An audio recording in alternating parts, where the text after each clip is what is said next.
Middle ಈಸ್ಟ್ನಲ್ಲಿ ಮತ್ತೆ ಪರಿಸ್ಥಿತಿ ವಿಷಮಗೊಳ್ತಾ ಇದೆ. ಈಗಾಗಲೇ ಅಮೆರಿಕ ಹಾರ್ಮುಜ್ ಜಲಸಂಧಿಯಲ್ಲಿ ದಿಗ್ಬಂಧನ ಹಾಕೋದಕ್ಕೆ ಸೂಚನೆಯನ್ನು ಡೊನಾಲ್ಡ್ ಟ್ರಂಪ್ ಕೊಟ್ಟಿದ್ದಾರೆ. ಒಂದು ವೇಳೆ ಈ ಜಲಸಂಧಿಯಲ್ಲಿ ಅಮೆರಿಕ ಹಿಡಿತವನ್ನು ಸಾಧಿಸಿದ್ದೇ ಆದರೆ ಇರಾನ್ ಜಲಪ್ರದೇಶಗಳ ಮೇಲೆ ಅಮೆರಿಕದ ನೌಕಾಪಡೆಗಳು ದಿಗ್ಬಂಧನವನ್ನು ಹಾಕಿದ್ದೇ ಆದರೆ ಇರಾನ್ನ 4 ಬಂದರುಗಳ ಮೇಲೆ ಅತಿದೊಡ್ಡ ಪರಿಣಾಮ ಬೀರುತ್ತೆ ಅನ್ನೋದು ಗೊತ್ತಾಗ್ತಾ ಇದೆ. ಇರಾನ್ನ 4 ದೊಡ್ಡ ಬಂದರುಗಳ ಮೇಲೆ ನೇರವಾದಂತಹ ಇಂಪ್ಯಾಕ್ಟ್ ಆಗುತ್ತೆ ಅನ್ನೋದು ಗೊತ್ತಾಗ್ತಾ ಇದೆ. ನಂಬರ್ 1 ಇರಾನ್ನ ಅತಿದೊಡ್ಡ ತೈಲ ರಫ್ತು ಟರ್ಮಿನಲ್ ಖಾರ್ಗ್ ದ್ವೀಪ, ಇದರ ಮೇಲೆ ಪರಿಣಾಮ ಆಗುತ್ತೆ. ನಂಬರ್ 2 ಒಮನ್ ಕೊಲ್ಲಿಯಲ್ಲಿರುವಂತಹ ತೈಲ ಕೇಂದ್ರ ಜಾಸ್ಕ್ ಟರ್ಮಿನಲ್ ಮೇಲೂ ಕೂಡ ಹಿಡಿತವನ್ನು ಸಾಧಿಸಿದಂತಾಗುತ್ತೆ. ನಂಬರ್ 3 ಪ್ರಮುಖ ವ್ಯಾಪಾರ ಬಂದರು ಅಬ್ಬಾಸ್ ಮೇಲೂ ಕೂಡ ನೇರವಾದಂತಹ ಹಿಡಿತ ಅಮೆರಿಕಕ್ಕೆ ಸಿಗುತ್ತೆ. ಇರಾನ್ನ 2ನೇ ಅತಿ ದೊಡ್ಡ ಬಂದರು ಖೊಮೇನಿ ಮೇಲೂ ಕೂಡ ಅಮೆರಿಕ ಹಿಡಿತವನ್ನು ಸಾಧಿಸಿದಂತಾಗುತ್ತೆ.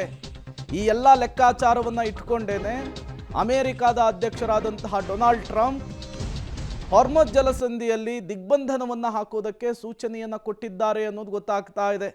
ಒಂದೇ ಕಲ್ಲಿಗೆ 2 ಹಕ್ಕಿಯನ್ನು ಹೊಡೆಯುವಂತಹ ತಂತ್ರವನ್ನು ಡೊನಾಲ್ಡ್ ಟ್ರಂಪ್ ಇಲ್ಲಿ ಅನುಸರಿಸ್ತಾ ಇರೋದು ಸ್ಪಷ್ಟವಾಗಿ ಗೊತ್ತಾಗ್ತಾ ಇದೆ.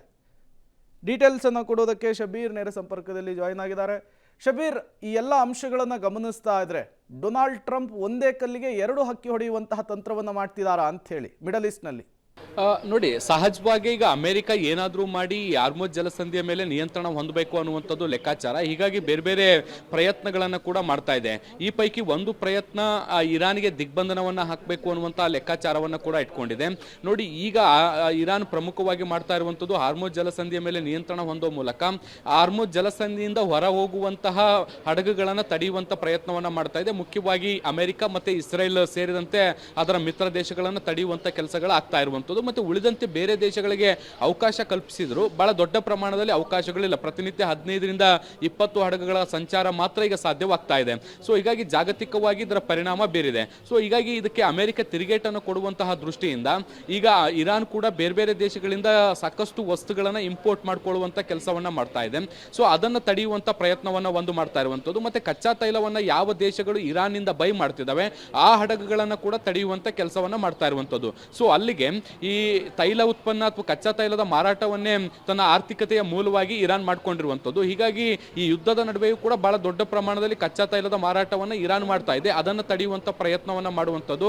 ಬೇರೆ ಯಾವ ದೇಶದ ಹಡಗುಗಳು ಕೂಡ ಇರಾನ್ನ ಬಂದರುಗಳನ್ನು ತಲುಪದಂತೆ ನೋಡ್ಕೊಳ್ಳುವಂಥದ್ದು ಒಂದು ಪ್ರಯತ್ನ. ಇದ್ರ ಜೊತೆಗೆ ಅಗತ್ಯ ವಸ್ತುಗಳು ಏನು ಪೂರೈಕೆ ಆಗ್ತಾ ಇದಾವೆ ಬೇರೆ ಬೇರೆ ಕಡೆಯಿಂದ ಇರಾನ್ಗೆ, ಅದನ್ನು ತಡೆದು ಅಲ್ಲಿ ಹಾಹಾಕಾರವನ್ನು ಸೃಷ್ಟಿ ಮಾಡುವಂಥದ್ದು. ಮತ್ತೆ ದೇಶದ ಒಳಗಡೆ ಹಣದುಬ್ಬರವನ್ನು ಹೆಚ್ಚಿಸಿ ಆರ್ಥಿಕತೆಯನ್ನು ಮತ್ತಷ್ಟು ಪಾತಾಳಕ್ಕೆ ತಳ್ಳುವಂಥ ಪ್ರಯತ್ನ ಕೂಡ ಅಮೆರಿಕ ಮಾಡ್ತಾ ಇದೆ.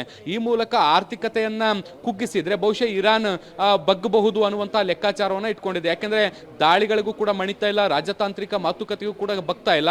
ಹೀಗಾಗಿ ಇನ್ನಷ್ಟು ಆರ್ಥಿಕವಾಗಿ ದುರ್ಬಲಗೊಳಿಸಬೇಕು ಅನ್ನುವಂಥದ್ದು ಟ್ರಂಪ್ ಲೆಕ್ಕಾಚಾರ ಇದ್ದಂತೆ ಕಾಣಿಸ್ತಾ ಇದೆ. ಸೊ ಹೀಗಾಗಿ ಹಾರ್ಮುಜ್ ಜಲಸಂಧಿಯ ಸುತ್ತಲಿನ ಪ್ರದೇಶದಲ್ಲಿ ಬೇರೆ ದೇಶದ ಹಡಗುಗಳು ಇರಾನ್ ಅನ್ನು ತಲುಪದಂತೆ ದಿಗ್ಬಂಧನ ಹಾಕುವಂತ ಪ್ರಯತ್ನಗಳು ಕೂಡ ಈಗ ಸದ್ಯಕ್ಕೆ ನಡೀತಾ ಇರುವಂತದ್ದು.